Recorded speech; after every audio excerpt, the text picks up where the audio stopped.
Jensan. Aniya ng mga nag-unang balita. Gipanghingusgan karon sa buwatan sa General Santos City Social Welfare Development, Philippine Information Agency, Rotary Club of Greater Jensan o PNP ang mga katungod sa mga kababayenan ug mga kabataan gikan sa nagkalain-laing pamaagi sa pagpangabuso. Mga pangabuso pinaagi sa psychosocial abuse, economic violence, sexual violence ug physical violence. Matud pa ni Attorney Psych Rizabi Fontanilla nga adunay nagkalain-laing pamaagi sa mga pagpangabuso sa mga kababayenan ug mga kabataan nga bisan sila nga mga biktima wala makaibalo nga ang ilang giatubang nga higayon o sa nakapagpangabuso. The law was passed in 2004. It's a relatively recent law.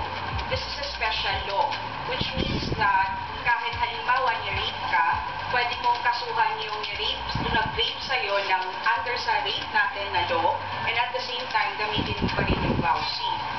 Dugang sab ni Attorney LV Albano ang kasabtangang presidente sa Integrated Bar of the Philippines, South Cotabato ug Jensan nga kinahanglan kuno nga masabtan sa katawhan ang matag katungod sa kababayenan aron makunuran ang ihap sa mga naabuso. At ang mga nag-unang isyu sa isyu karon, Soccer Jen. Ninilamang sa GMA Channel 8. Ako si Lay Fortich, proud to be Kapuso.